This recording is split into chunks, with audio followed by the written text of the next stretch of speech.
wayi bandiraɓe mboɗo sikki hande on jiiɗo ene Hamady Hounare gonɗen ko le 20 décembre 2021 ɗo ene entré Hamady Hounare saabi ɗum noon ko honorable au conseil de collectivité territorial Mbondy Thiama Dabo hande ene ari ɗo ene Hamady Hounare nokku mo ganduɗa ko ɗon tigui o jeeya ko ɗon kadi o mawni ko ɗum saabi dendagal bandiraɓe Hamady Hounare naɓe mbadi kuftidindi gari tigui jaɓɓademo entré mo commune mo Hamady Hounare ɗum noon mbaɗa andi hande ma on jiiɗo ko rewi laawol oɗon gandi Mbondy Thiama Dabo ko candidat élection ngaji payaɗi ɗo inchallahu rabbi noon hande ɗo gonɗen koye entré Hamady Hounare la direct Winndere-tv waddi bandiraɓe hande ma on jiiɗo kon meeɗa yiide honorable Mbondy Thiama Dabo en direct Winndere-tv en direct bandiraɓe oɗon jiiɗitine moon haaloɓe pular mbi ko yooɗi ala e daranam honorable au conseil de collectivité territoriale Mbondy Thiama Dabo entré makko hande le 20 décembre 2021 ɗo e Hamady Hounare Mbondy Thiama Dabo l'homme fort un homme social il vous donne rendez-vous le 23 janvier 2022 ɗo e mairie Hamady Hounare c'est ici il faut regarder c'est ici ko ɗo Mbondy Thiama Dabo yiɗi faade ko ɗo Mbondy Thiama Dabo yiɗi yaade ɗo Mbondy Thiama Dabo yiɗi yaade le 23 janvier 2022 omo rokka mon rendez-vous ɗo e mairie de Hamady Hounare c'est ici c'est ici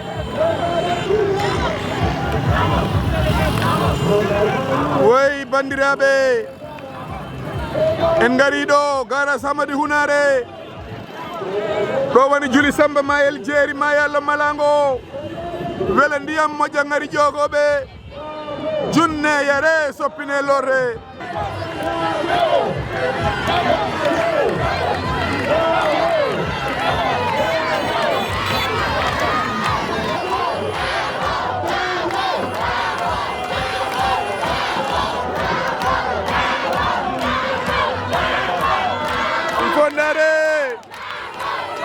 gonne ko ɗo e Hamady Hounare il est 17h il est 17h assalamu alaikum ya bari assalamu alaikum monon eldamam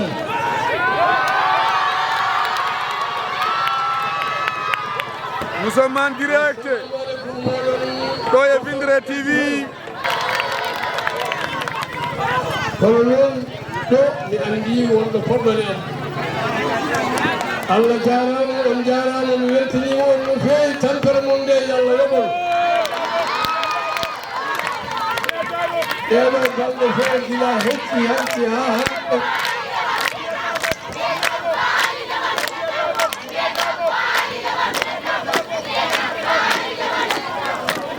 woni ɗo ko wiyoɓe mbimi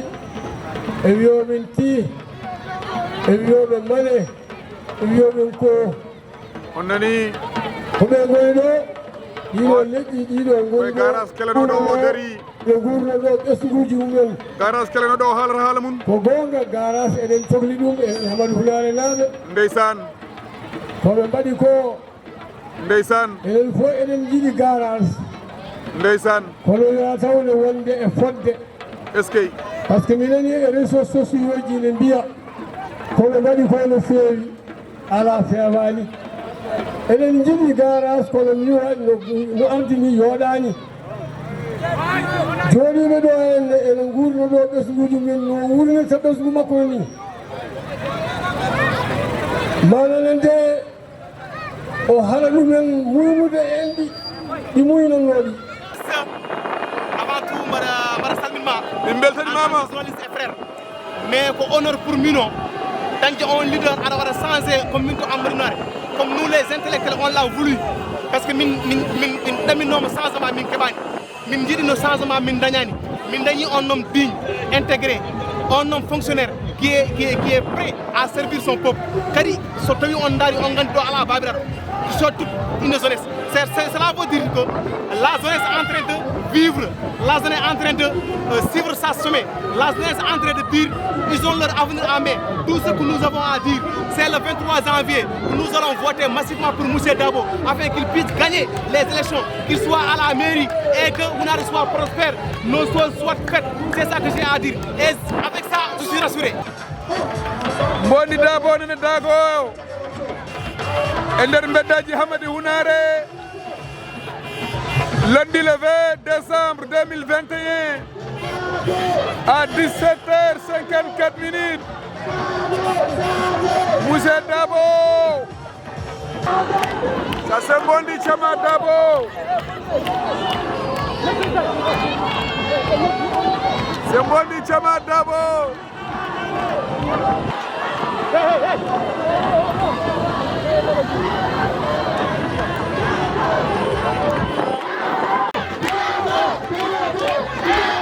Mbondy Thiama Dabo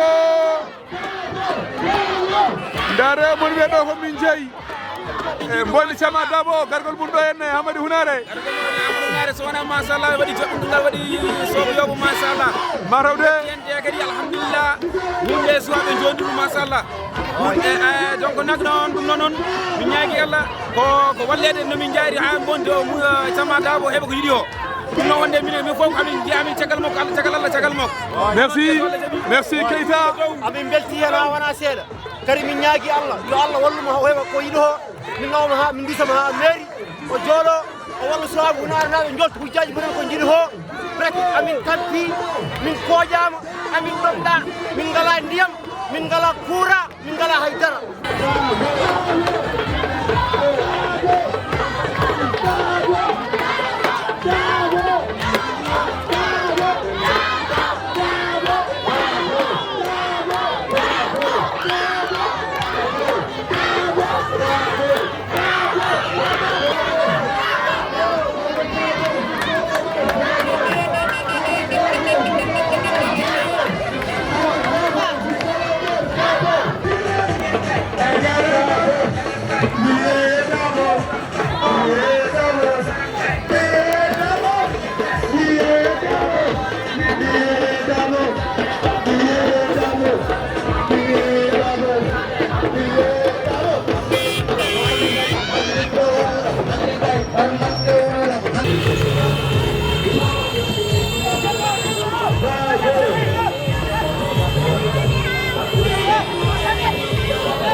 Assalamu alaikum. jomiraɓe ɓendam jinnaɓe assalamu aleykum meɗen diine assalamu aleykum jinnaɓe assalamu aleykum legal soɗinkoe assalamu aleykum legalam legal mawɓude kono ɓuuram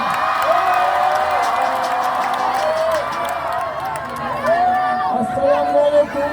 banda men rimɓam koddiɓam hiɗiɓe mum legal hayre assalamu aleykum oɗon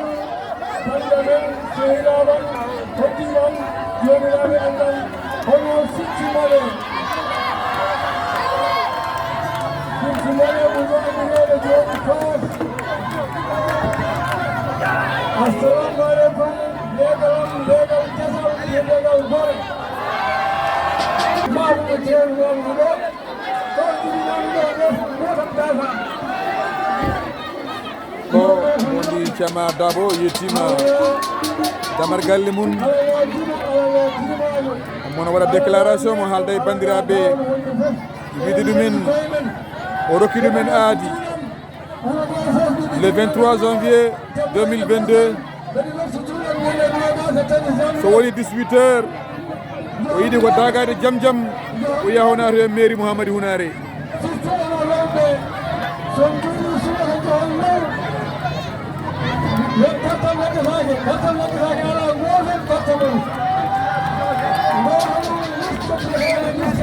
waɗi isolé tarde nde waɗi isolé woni faadi o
Assalamu alaikum warahmatullahi wabarakatuh.